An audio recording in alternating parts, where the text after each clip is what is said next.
Alrighty, what is going on, fine folks in evening? Well, I don't know what the hell I'm saying. How's it going, everybody? Welcome to a special edition of Gaming Tonight. I don't usually want to do live streams specifically on this channel, but today was kind of an interesting day. Formally I would cover specifically just Stadia content. Of course, I'm still a big fan of the platform, but and I typically wouldn't do something on this specific thing, but it was such a wide-ranging topic that reached so many different corners of the gaming world today, so we're going to be talking about it. I was my friend with us, my friend Chase, who is a part of a podcast I do over on his channel starting next Friday, the Stadia Initiative podcast. His name is Chase. He does the Stadia Talk YouTube channel. Chase, introduce yourself, even though I just kind of did that. Yeah, you did. I do the Stadia Talk YouTube channel. It's a channel focused primarily on the business and marketing lens, and also consumer advocacy. It's looking at specifically the area I look at is cloud gaming as a whole, even though Stadia is the primary thing that I look at, but I try to look at all of it because it's all competition. And then sometimes, other companies come into the conversation, like Microsoft, because they've got their cloud competitor. So that's the primary content that I do.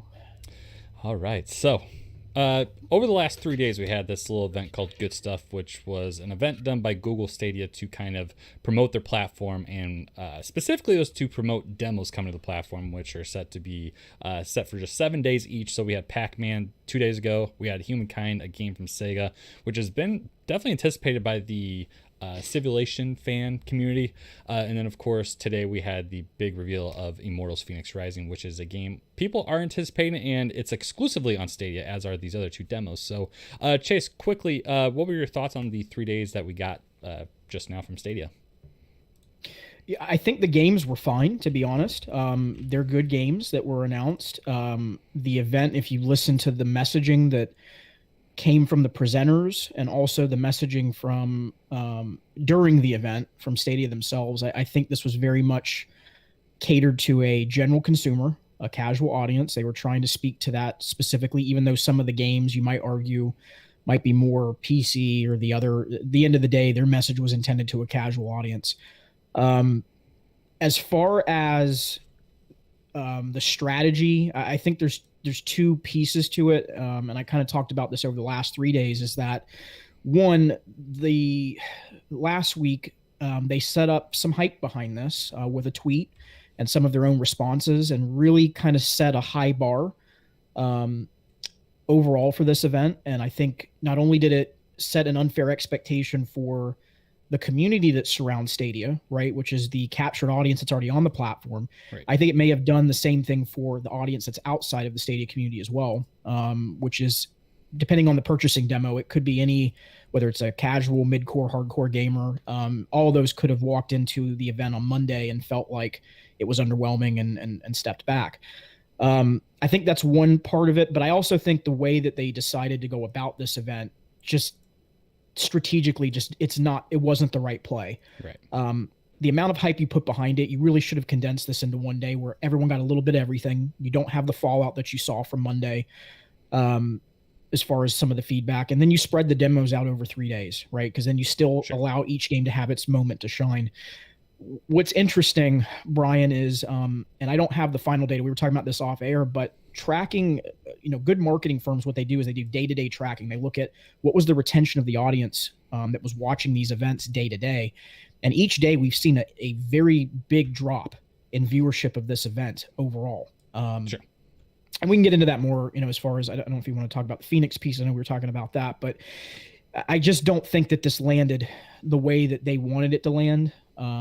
And it's a shame, because I think the games, to be honest, if you look at the Cyberpunk announcement last week and you look at the Ubisoft announcement, they could have just said, we're giving you some bonus content this upcoming week, and it would have been icing on the cake. That would have been the best way to do it. So Absolutely. So I just want to say hello to people in the chat here. Caden, how's it going? Roger, Stadia Mania, also known as Lee, how are you doing? And of course, our good friend Eddie, who is also one of our hosts on the Stadia Initiative, as well as your podcast, the This Week on Stadia podcast. So shout out to Eddie, of course.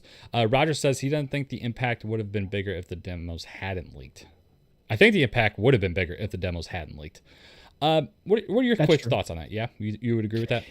Yeah, I think that's another thing that was brought up, and I had mentioned it. I don't remember which day it was, but Ray, I actually did a live stream today. Ray 3473, Mhm. he's AKA the Gaming Yep. Cyborg. He was on, and he mentioned this, and I agree with him 100% that when you leaked this out the way that they did, Yeah. they took away all the element of surprise. And again, it goes back to what I was just saying a moment ago, that retention day to day of keeping people coming back to actually find out what the games are and what the announcements are. Right. And I think they lost that element in the way that they did this.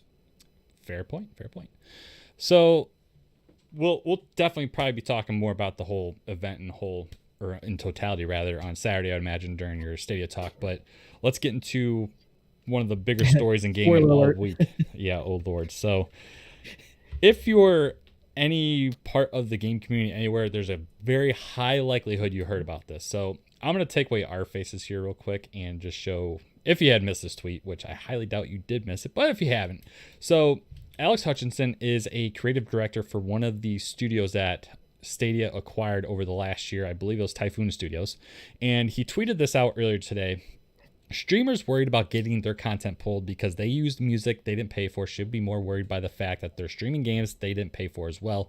It's all gone as soon as publishers decide to enforce it. So initially, he's referencing what Twitch has done over the last week, and that's pull a lot of streamers' videos down due to DMCA copyrights on protected music with inside their streams. And they did this without warning their creators. So if you had maybe like 1,000 videos, because a lot of these guys do this for a living, so of course they want to have this historical log of what they've been doing every single day that they stream, and then have any warning before these are just completely removed from their Twitch account. Now, that wasn't the one that really sparked this whole controversy. It was the following tweet where he says, "The real truth is the streamers should be paying the developers and publishers of the games they stream. They should be buying a license like any real business and paying for the content they use." So, Chase, right away, what I do want to ask you is, what was your initial reaction when you first saw this? I spilled coffee everywhere, and that's not a joke. I actually had to, like, if I could show you, I wish I had recorded it. I had coffee all over the room here. Sure. I couldn't believe this was said. It resonated with me. I kind of got a little real earlier today that on a personal level, it resonated with me because I think it's a slap in the face to a lot of the amazing content creators that are not just in the community as far as Stadia that I know, but it's also the larger gaming landscape. That it's just completely disrespectful. But on top of that, it's a completely out of touch argument because this statement has already been tested. And who was it tested by? Nintendo. Nintendo tried to do this. And immediately when they did, the door was shut because the outcry was so massive. They said, we don't even want to go down this road. So how in 2020 this is even a thought in someone's mind? Brian, I legitimately can't wrap my head around it. And I've just come to terms tonight to realize that there's no reason for me to try to figure out why this was said. It was said by him. It's a really bad take. And my fear going out of it, which this is going to be where we go with this next, but as soon as I saw it, I said, this is going to go viral in a very bad way, very quickly. Yeah. I mean, so my first reaction, because I actually had the opposite thought. I didn't know how much traction this could get, or would get rather. Actually, it's a lot more than I mean, it says we're talking today, like so many people have chimed in on this exact situation. Even the head of YouTube Gaming, Ryan White, is that his name? You know what I'm referring to? I know the tweet you're talking about, but I don't know the last name. But the first name is Ryan. Yes. Okay. So the head of YouTube Gaming, he definitely came out and talked about how symbiotic the relationship between creators and gaming is and stuff like that. But when I first saw the tweet, it was real early in it because I do follow Alex, I do believe, and Ryan Wyatt. It was okay. Where's Ryan Wyatt? And I was like, this is a very bad take, but it was like one of those moments where like, this is bad, and it was starting to gain a little traction. And it's kind of like one of those moments when you're like, maybe you're a kid at school and like someone does something really bad, but you're just like standing right next to them as everything's happening, and you're just like seeing everything come in from all corners of the world when it came to gaming. And this happened maybe an hour or two after the event ended. Do you remember the timing of it? I think it was within 18 minutes of the event. It was that quick? Okay. If we look at the timestamps on the tweets. Yeah, let me go look actually. Because I literally just had the tweet up. Let's see, 10:52 a.m. Oh, that was the first tweet. Those both tweets. Okay, so he actually tweeted 8 minutes before it started, but of course it gained traction. So as it was happening, then I was off. Yeah, as it was happening, he tweeted it out. So the narrative today, before that really got out, was some people were happy with how the messaging went for this event. A lot of people that are invested in the platform, I don't think had the greatest reception for it. A lot of people might have set their expectations low for this exact reason, because they are trying to market to a new audience, and that's exactly what they did for the last 3 days. But they were getting some decent traction with people testing out the platform, trying these demos, because you have to put your credit card info down, which that's a deterrent for a lot of people that are wanting to try something. So you give them the opportunity just to try something and see how it feels for them, see how it works on their internet. Good move, marketing move. I disagree with the whole plan of doing a 3-day event over this whole thing and building up expectations inadvertently, but it still happened. And then all this goodwill you might have built up within the gaming community, new people trying your services out, you have someone that represents your company say something like this, and it just completely blows up. Now, I know, have you seen anyone say anything in defense of Alex just yet? Because I did see a developer slash, I think you know what I'm talking about, in which he kind of cites that we might be over crediting streamers for what they do for game publishers in terms of how much they buy games and stuff like that. I don't necessarily agree with that. Of course, I don't have the numbers for it, but I don't think a lot of games, something like an Among Us, a Fall Guys, even a Fortnite or a Minecraft, would be as well off as they are today without big streamers doing something with those games specifically. I mean, there's got to be data, and I'd even be willing to put $100 down on it, and I'd give up the $100 if I was wrong. I'm being serious. There's a lot of games out there that would have no traction and would not have been experienced by an audience that goes out to purchase the game without seeing it on a streamer. So it's a symbiotic relationship. It's not just it's not a one-way street, and to characterize it in this manner, I think isn't fair. Now, what I will say to this, and this doesn't mean I agree with this, but I do want to say one thing, and we kind of talked about this on the show earlier tonight, is that just at, like, if you're just looking at the letter of the law, right? Sure. Technically, they could do that, right? They could hold people accountable and say you're not allowed to actually stream the game without having some type of an agreement in place. They don't do that, though, because they know that there's traction behind it and it gets their game out to more eyes. So you've never seen the gaming industry try to tackle this issue, with the exception of Nintendo. Yeah. And when Nintendo did it, they immediately walked it back, like, instantly, because the outcry was so massive behind that. Yeah. I mean, they can deter sales as well. I mean, if you have someone playing Avengers, for instance, the low amount of people that were kind of really invested in that game from a live streaming community has not helped everyone else like enjoy the game or even pick up the game for that exact reason. So taking Fall Guys, for instance, it was a free PlayStation Plus game, so that's initially how it got kind of like its first push.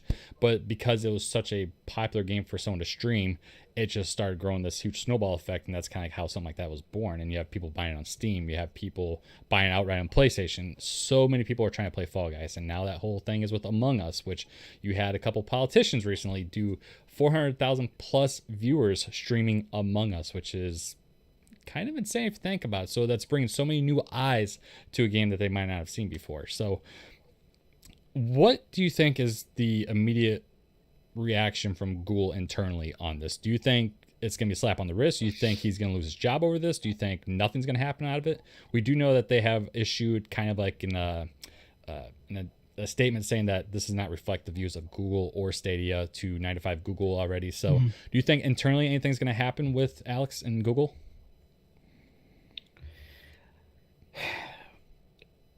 Here's what I'll say. If his comments at face value were the only issue with this thread, I would say it's just disciplinary action.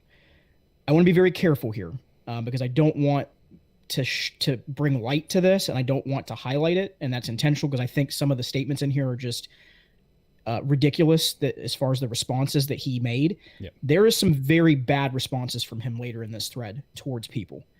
And I think that might push this a little bit further over the top, where this is a reflection of Google.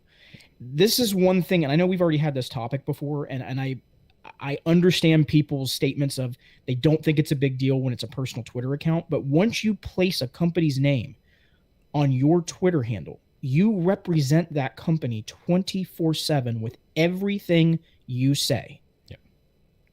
He may not be a higher up at Google, but he directly impacted their business today with these statements in a very, very not only negative way. Initially, they were just comments and they were just ideological statements, yep. but they quickly turned into affecting the business model for Stadia. You saw it with Dr. Disrespect. Yep. You saw it with a streamer that had 40 million, shout out to Eddie, 40 million subs. That was a streamer that was highlighting the platform through a partnership.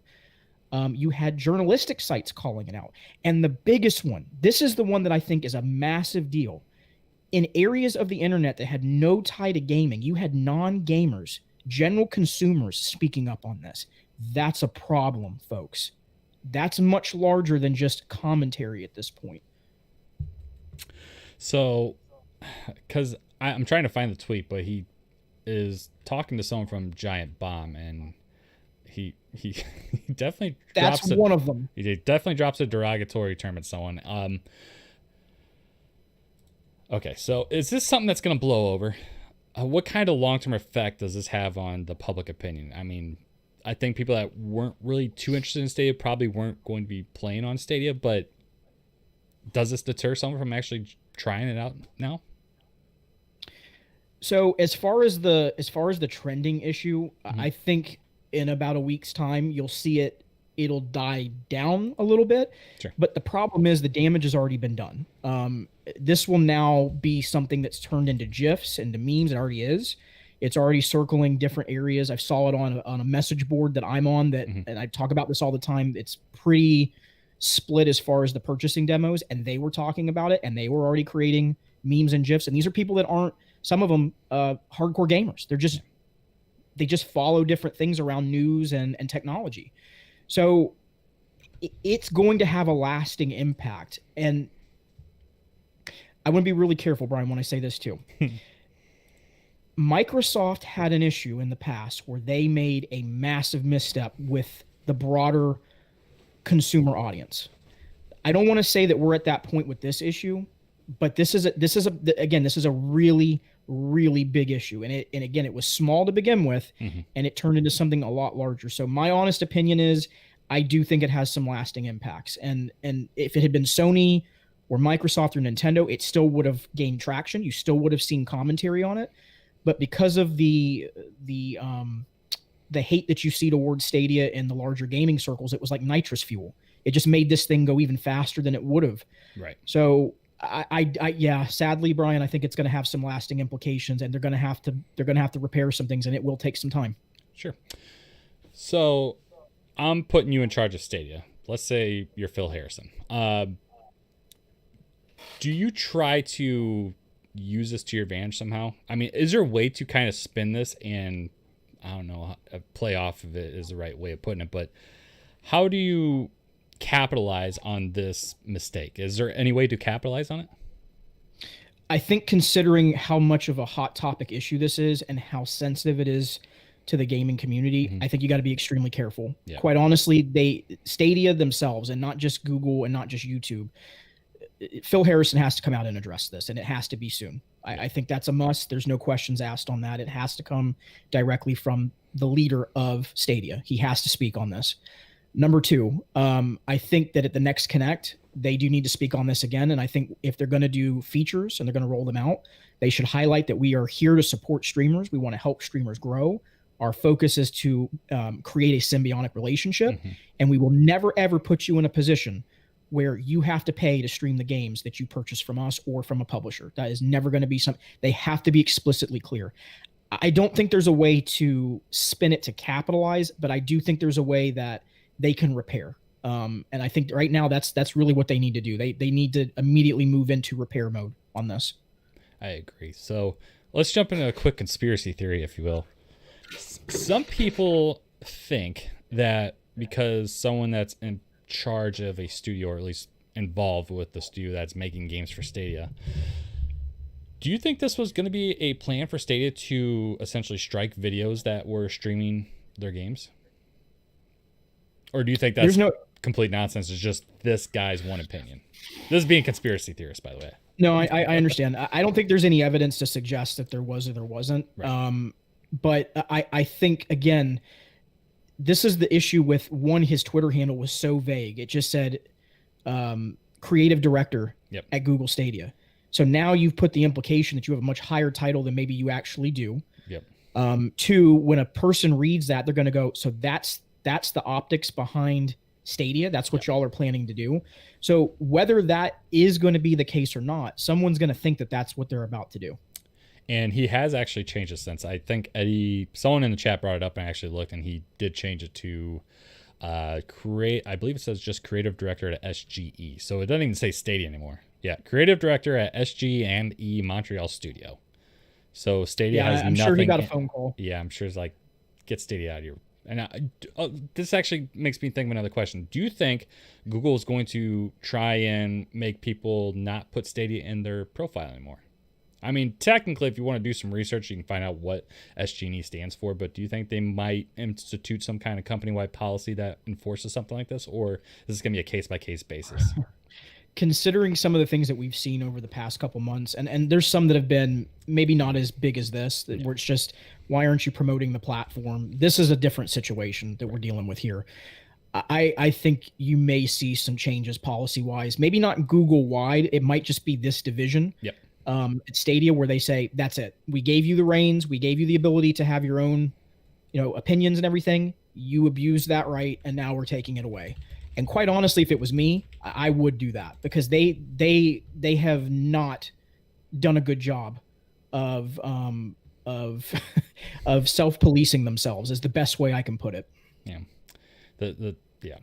There's not much more to add to that. So I mean, there's been a lot of questionable tweets out there when it comes to people that work for Stadia. Like one that comes to mind immediately is I don't know if he was in marketing or what he was in or is in, and he tweeted a picture of himself playing Avengers, but it was the UI of the PlayStation home screen when Avengers is on Stadia. I would imagine he has access to get Stadia, or to get the Avengers version to get the Stadia version of Avengers for free or at some sweet discount. So, I mean, the optics of that was probably not good. And of course, within the Stadia community itself, it kind of blew up a little bit because of that. But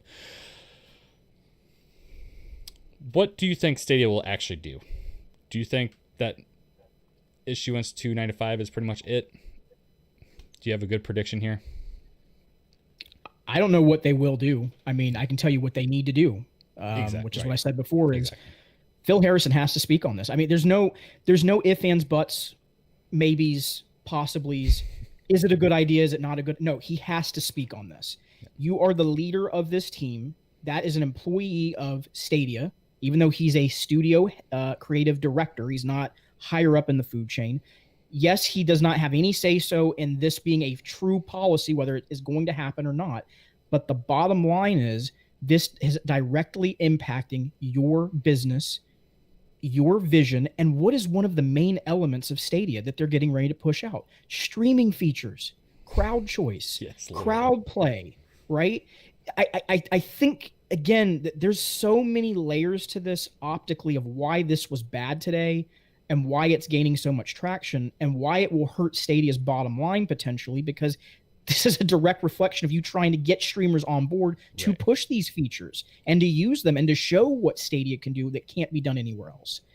And at a time, Brian, and I'm not saying that what I'm about to bring up, that this company is the best version of cloud gaming, that they're going to do the right things. I have concerns about them, to be fair, as well. But at a time where Amazon just walked into the marketplace and they are focused on the same thing, Twitch, on streaming, on pushing gaming in that sector, you now just gave them a gift. They probably sat in their boardroom today and went, "You've got to be kidding me," that they actually did this out in the open, regardless of who did it or who didn't do it. And they got a gift back earlier this year from Phil Spencer. Phil Spencer mentioned their name into existence, and they weren't even in this space yet. They've gotten so much free gifts in this space. It's crazy. So that's a long-winded answer, but the bottom line is Phil Harrison has to speak on this. He has to speak on this. Yeah, it's been a day, hasn't it? We started with the Good Stuff event, and I mean, whether you were for or against how it went, there's only one thing that can be said. Anything that was done today was kind of wiped away because of this one tweet from one person. Now, is there a better way for him to have said what he said? Or is this something that you shouldn't say at all, representing a game company? This is just a terrible decision. There was no reason to even bring this up. I don't know how else I can say this. If you're having a bad day, right, and you know you might be writing something that's controversial, don't put it on Twitter. Yeah. And what I mean by controversial is I'm not like this specifically is a controversial statement in regards to a business practice. That's what I'm talking about. It's a controversial statement when it comes to business and business practices. Don't put this out there. And again, optically, Brian, you've said this so many times, and I thought about this today, and I mentioned it on my show. This is what screams tone deaf. This is why people say Google is tone deaf, because what was today? Your freaking event. Mm-hmm. And you say this, whether it was 18 minutes after, which I was wrong on, or 8 minutes before, this was during your event today. Yes. And you make this type of a comment out in the open. There's just no awareness. It's shocking, but I'm going to use a different term that I didn't use earlier today. It's a little scary. It's concerning to me that there's no awareness to what's going on around you, and you make this type of a comment out in the open. And again, I hope that that's something that is addressed from Phil, that, look, we are aware of you. We do appreciate you all out here in the gaming space and in the Stadia space. We do know that you're there. Yep. Because right now, you're not making people feel like you are aware of what's going on when this kind of stuff happens. Yep. So I can't recall it happening before, but Stadia was trending #1 on Twitter, at least here in the States and in the UK, I believe for the first time. Do you recall Stadia trending on Twitter, at least at the top spot, for any reason? Even not GDC, for a long... even. Yeah. I mean, they've been in the top 10 a few times. Sure. But yes. But Eddie said it in the chat, and he's right. It didn't just trend in the US. Yep. It didn't just trend in the UK. It trended #1 worldwide for a little bit too. Yeah. This is. There's one thing you don't do, and that's piss off a bunch of gamers, especially on Twitter. So, do you have anything else you want to comment regarding this tweet, the whole day in Stadia in totality?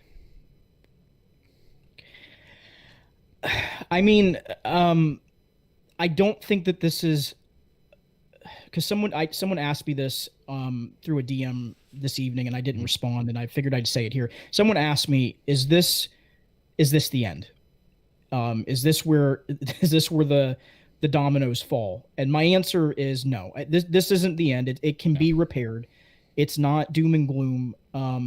But it's going to take some time. And I don't think it's going to just take a few weeks. I think this is potentially a months-long process to repair a relationship with not just their current audience that's on this platform, but I also think the broader, regardless of what the purchasing demo is, the broader gaming audience and the casual consumer, the general consumer out there, it's going to take some time to repair that relationship and to instill confidence. Yes. I'm very interested to see how they rebound from this, but why don't you let people know where they can find you on YouTube, Twitter? I'm pretty positive everyone here that watches this right now knows who you are, but people do watch after the fact, so let them know where people can find you. Yeah, so the easiest way to follow me is to head over to Twitter, so it's twitter.com/Phantom UFC fan. Due to the brand change because of all the YouTube stuff with streaming and Stadia, the URL that I used to have got taken away. So my channel URL is on my Twitter account. That's the easiest way to get over to my YouTube channel, and you can find me there.